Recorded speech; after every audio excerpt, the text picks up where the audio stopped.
Thing back up. Yep, we're recording. Okay, so, friends, you have told me, and I believe you, that the probability of heads is 1 in 2. Where does that exist? Up here. Does anything up here bother you? I heard a couple claims as you guys were writing numbers up there. Right. Cheryl, what did you say? I think Tiffany, one of you guys said something Heads about heavy. it's heads heavy. Okay, that was a claim. There were too many heads on the board. Okay, possible. We can actually check that a little bit. I agree with that. You agree with that? We agree there's too many heads? Well, what the hell? Let's count.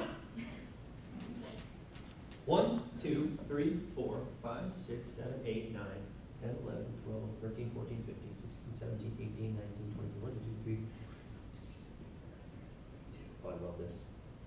23, 24, 25, 26, 27, 28, 29, 40, 41, 42, 43, 44, 45, 46, 7, 8, 9, 50, 1, 2, 3, 4, 5, 6, 7, 8, 9, 60, 1, 2, 3, 4, 5, 6, 7, 8, 9, 70, 1, 2, 3, 4, 5, 6, 7, 8, 9, 80, 1, 2, 3, 5, 6, 7, 8, 9, yeah, 90, I'm going to call that a bit. 1, 2, 3, 4, 5, 6, 7, 8, 9, 100. 1, 2, 3, 4, 5, 6, 7, hang on a second, 8, 9, 1. That's 109, right? Did I count this one already?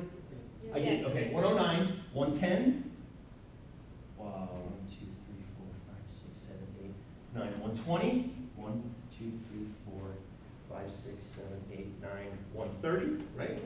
1, 2, 3, 4. 134 heads. Wow. 134 heads. Which means we have Oh, sorry. the rest of the tails, correct? 166 tails? Yeah, thank you. There we go. So actually, it's not head heavy at all. If anything, it's tails heavy. But my question is it too many heads or too many tails at all? Where? It's pretty close to half where, Kate? I love this. Did anybody get nervous when I was counting across the top there and there were, how many heads were in a row up there? 9? There are 9 heads in a row up there. You see that there? H, H, H, H, H, H, H, H, H. There's 9 heads in a row right there. Did that freak anybody out? Mm-hmm. Tiffany says no. Yeah, it did. Wait, where? Where are the tails in a row? Right. Where? Top row all the way to the right. Yeah, there you go. Go back, And one back, down. back, Eight. back. There you go. And then one down. One down? Left Right hand. here? Yeah. Yeah? Yeah. Any other goofy runs in there anywhere? You see what's got over here? Yeah, there's Oh, that there's red like one. the bottom one on the red. Yeah, bottom one in the red. Bottom red? Oh, look at that. There's like 7 there. Mhm. And Uh-huh. the Look at that. left hand green is about 8 Yeah, inches. left-handed green. Left-hand like green. third from the bottom. Third up. Oh, yeah, there's lead. Oh, look at those tails right there. Sweet Jesus. Where the heads? So, I guess the question is that bothering anybody? Is that bothering anybody that we have so many of those tails and head runs? I'm sure there's some heads runs in there too that I'm missing. Yeah. Is that bothering anybody? Now, some of that, of course, is due to the fact who put their head next to who else. Right, like for example, the first one I circled up there were 5 heads from one person and then 4 heads from the next. Right. Really, that was 5 heads in a row and 4 heads in a row. We just happened to put next to each other. But there are also ones, some of you guys, like for example, 1, 2, 3, 4, the 5th one down on the left there, T, T, T, T, T, T, T. It started with 7 tails. That was one person that flipped 7 tails off the bat. Does that surprise anybody? Mm-hmm. Does it? Good. It's surprising, right? Because I thought we said that flipping heads on Yeah. a coin was 50-50. So, well, we said 50%. 50%, which means what? Just Which means that. half. When does it mean half? Because if you were this person right here, what would you think about your coin, maybe? Wow, that was sucky. What would you think about your coin, maybe? Maybe. That it was sucky. That's not observed. That it sucks. I would definitely keep that coin.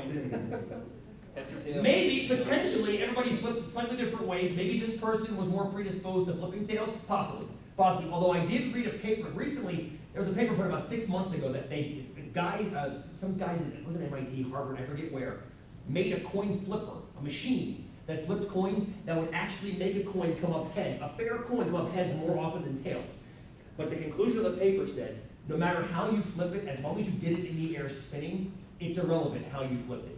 Because then physics kicks in, and inertia takes over, and it's eventually a crapshoot at that point. Please echo. Isn't the face side of newer pennies heavier? It is. These are older pennies, first of all. They're older pennies, and plus, once it gets spinning, inertia wins. And you interrupt inertia. It doesn't matter at that point. Because this one's 1992. That's not a new penny. New pennies are up to 2005, I believe. But in 82, they changed the chemical makeup. But not the mass. Okay. The mass, the same shapes are on the side of the wood. I only know this, Echo, because we test something different in 244, where we spin the pennies and let them fall down, which is a different experiment. Make sense? Yeah. Good for you. Go ahead, Kate. You have to get up to a certain number of flips for it to really be 50-50. Oh, listen to that, friends. Listen to that. You have to get up to a certain number of flips. Why would that be, Kate? What is the 50-50 really implying again? The percentage. It's a chance, Keep going. but it's not perfect. Oh, okay. Because if it were perfect, what would this entire board look like, friends? 50-50. In what way? Give me H's and T's that would show that. 150 heads. What? Yeah. Well, where though? Because we've essentially, my argument is this, friends. Each one. I argue that we are looking at 150 heads and 150 tails. I know it's not perfect. We got 134 to 166, but my argument is that that's close enough to 150, 150. But if it were perfect, what would it look like? Maybe half one and half. half. Well, give me HT, HT, or THT. Is that going to happen? No. No. Hardly ever. We just saw it doesn't happen hardly at all in this 300. And as a matter of fact, let me just show you something real quick before I get back to Kate's awesome statement, which was fantastic, by the way. Kate, thank you. This is a little simulator I designed for my 243 class, but I suddenly realized as I was sitting here with you guys, it's perfect for you guys as well. Let me shut this one down. We'll fire that. It's Kate's explanation. Don't save that. Oh, you can't see that. Okay, so let's throw this up in the front board. This is the same experiment, except only 200 times, not 300 times like you guys. This is 200 coin flips via Excel. So basically, I'm making Excel generate a random number between 1 and 2. If it comes up 1, it's going to call it heads. If it comes up 2, it's going to call it tails. Look at that right there, friends. Do you see any runs of heads or tails in that? No. Look again. Yeah. Right there. Right there. Ready for this? There's 200 more. Re-randomize. See any runs of heads and tails?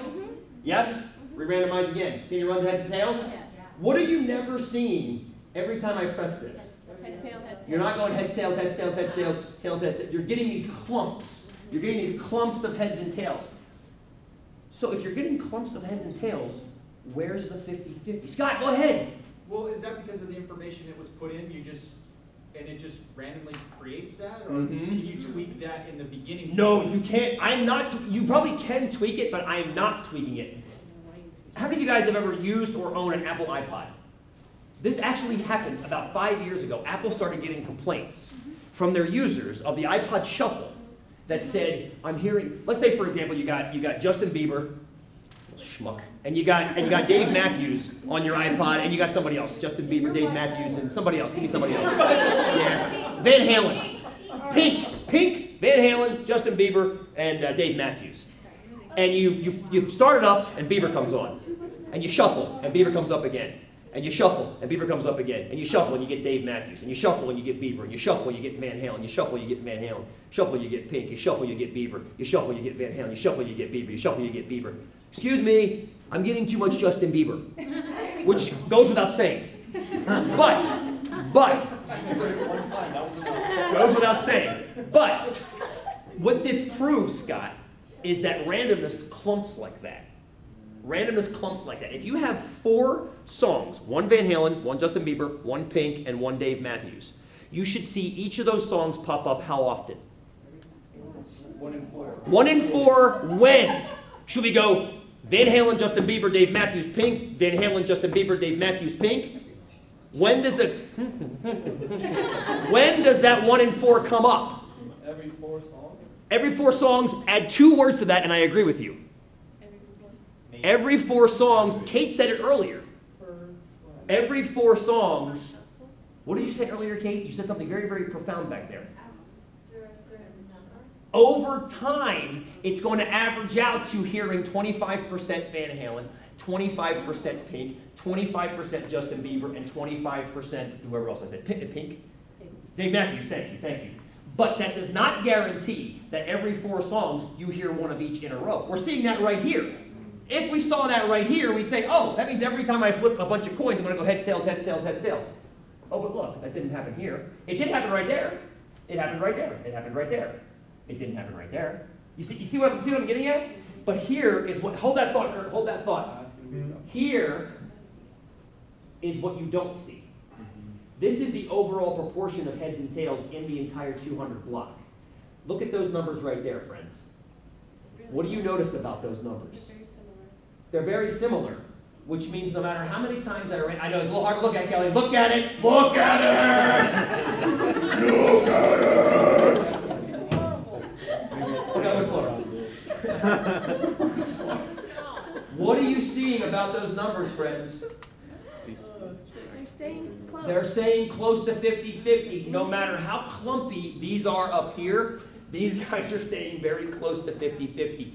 Just like in your randomizer, you're going to get clumps of Bieber, clumps of Van Halen, clumps of Pink. If you get a clump of Bieber today, you'll get a clump of Pink somewhere down. Thank God to counteract that. So what happened to Apple? What did they do? Apple changed their randomizer. They actually tweaked it to make it less random, to make it clump less. Your new iPod randomizer is actually on the iPod shuffles. I don't know if it's the rest of them. We tested it on the iPod. The iPhone doesn't appear to be affected by this, but the iPod shuffle, the randomizer was actually changed to make it less random. In other words, they fight the clumps that naturally happen. They make HT show up more than HH. Even though each one is equally likely, they took the clumps out because people didn't like randomness. They thought random was too random, without knowing what random actually was. Ben. But don't they subtract what they just had? So if we play Justin Bieber, they will. It takes that away. That's how you're messing with randomness. The idea of randomness means it has no memory. It doesn't remember what just happened. It's like re-roll the die again. They put memory back on, essentially. Exactly. They made it more of a shuffle versus a random, which we'll study more in 244 if you get on that road with us. But I gotta go back to what Kate said. Kate nailed this, and we have time just enough to finish this up, I think. We'll come back and do a lot more of these experiments on Thursday. The idea is, there's your 50-50, although you can't see it here. I want to show you one more of these to kind of drive the point home. Kate, you were very, very profound when you said this. Check this out. I thought of this yesterday morning, or this morning as I rode up the hill to work. Here, I'm doing the same experiment you guys just did. I'm flipping a coin using Excel. I'm going to press F9. It just flipped now. It just flipped heads. Now it flips heads again. Look what's happening to that coin. Where is that coin heading as I flip more and more and more of them? It's heading towards 50-50. Did you see how noisy it was at first? At first, it was bouncing around like this, and then over time, it's still a little bit high right now, but all I'll have to do, what the hell? Let's let it keep going. Yeah. Let's let it keep going. Let's let it go out a couple thousand. What do you say? Okay, and I wish this is where I wish this damn stapler idea would.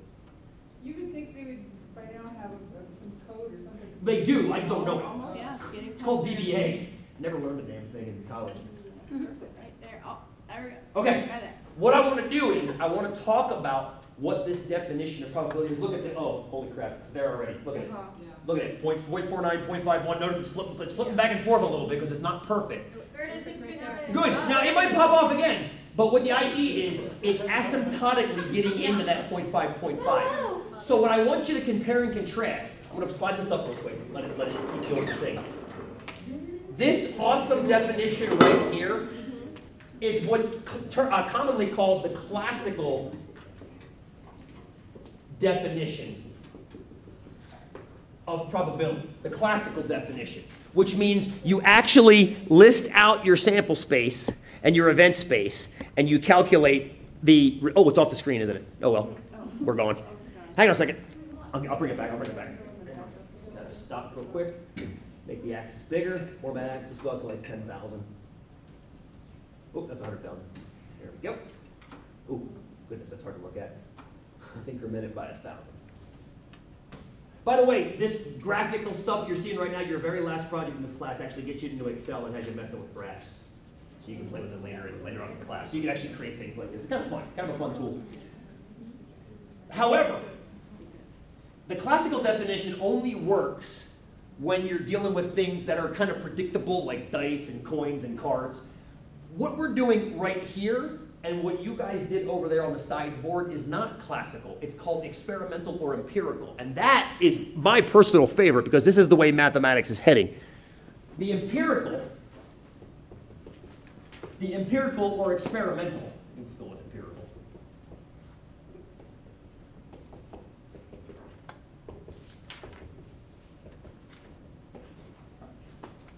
Definition of probability. This is definitely my favorite. And this is actually one of the talks I gave last weekend at that conference I had to go to, is using this to simulate. But look where Penny is now. Where is he? He's staying right there. Now, it's not perfect. If it was perfect, these two numbers would be exactly equal to each other. And they're not, are they? But they're so close that they're essentially equal. Ours were pretty close, too, to 150, 150. But as you let the trials go off, Kate, you were so prophetic when you said that. Over time, you'll eventually see it. It was that you hit it. You hit it, my friend. You hit it. Basically, the empirical experimental says, run an experiment. I'm going to put this in quotes. A bunch of times. Scientific term. It is. I like that. Run an experiment a bunch of times. I'm going to call that N for N times. Your probability that you're looking for, the probability that you're looking for is going to be defined as the number of times you got your desired results over the number of times you ran your experiment. That's what we're looking at right now. You're looking at the number of times we got the desired result, i.e., we got heads, divided by the total number of times we ran our experiment. And you'll notice that the number of times we got heads is essentially half the number of times we're running the experiment, which is why, oh, look at that. It fluctuated back off temporarily. But don't worry, it'll fluctuate back on, because it has to. Because the idea is, oh, there it is. The idea is that this experimental empirical definition and the classical definition say the exact same thing. It's just that this is more useful in the real world we live in. Because the real world we live in isn't governed exclusively by dice and coins and cards. It's involved with life insurance policies, death rates, injury rates, the chance that you step out into that crosswalk in Oregon, even though it's state law, the car has to stop for you. There's still a chance they won't. And you can't flip a coin to decide that. God, I hope not anyway. 50% chance the car's going to stop. I hope it's much higher than that. But there is a coin somewhere, but it's not equally likely. That's where this really shines. It shines when things aren't equally likely. Does that kind of make sense? We're going to do both of these next time. I got 3 more experiments for us to play with next time. And we're going to flip-flop back and forth between. But that's the beginning of probability, friends. Cool. Oh, it's totally rad. I think you guys will like this a lot more than the other modeling stuff. All right, we'll catch you guys Thursday. Just make sure you do your project and or the quiz, should you choose to do the quiz. Okay, doke?